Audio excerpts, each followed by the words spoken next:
حميده ورسوله والذين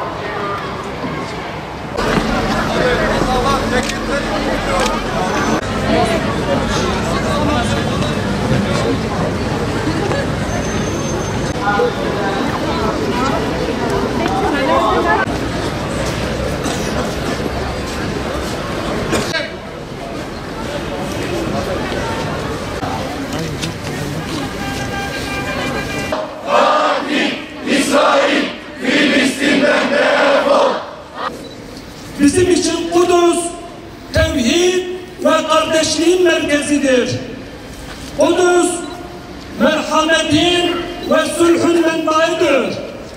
Kudüs, ilk kıblemiz ve değerli kutsalımızdır. Bu nedenle Kudüs, derin bir tarih, ağır bir emanet ve büyük bir değerin adıdır.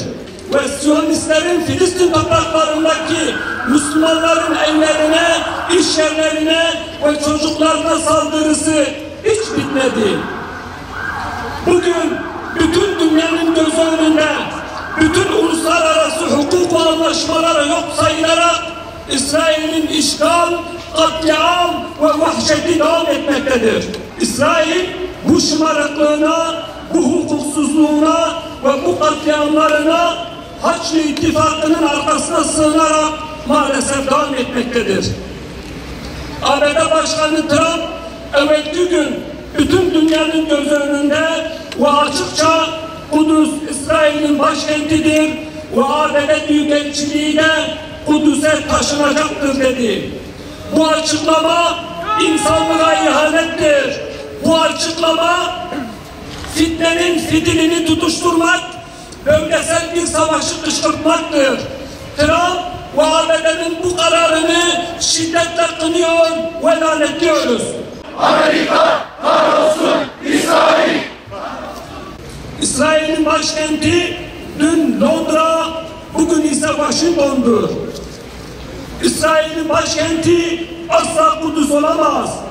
Çünkü İngilizlerin başını çektiği küresel şer güçleri tarafından İsrail paslı bir hançer gibi Müslümanların kalbine saplanmış, bu ABD tarafından da saldırgan ve müteşavviz yapısı himaye edilmektedir. Türkiye Büyük Millet Meclisi tarafından tüm üyelerinin ortak bildiriyle Trump kararını kınamasını takdir ediyor ve benzer durumlarda ortak karar alabilmelerini anlamlı ve değerli bulduğumuzu ifade ediyoruz. Hayber Hayber ya Yahud! Ceyş-i Muhammed sevfe yaud! Ceyş-i Muhammed sevfe yaud! Bugün İslam dünyasının dört köşesinde ve Türkiye'nin 81 ilinde bütün Müslümanlar Kudüs davası için tek vücut olarak ayaktadırlar. Kuzey Mezopotamya'da Kıyamet Duran Kalesi'nin eteklerinden, Kadim Mardin'den dünyaya sesleniyoruz. Kudüs, insanlığın ortak tarihi mirasıdır. Müslümanların ismet-i harimi ve ümmetin hassasiyetidir. Kudüs, Siyonizme ve işbirlikçilerine teslim olmayacaktır. Allahu Ekber! Allahu Ekber! Allahu Ekber!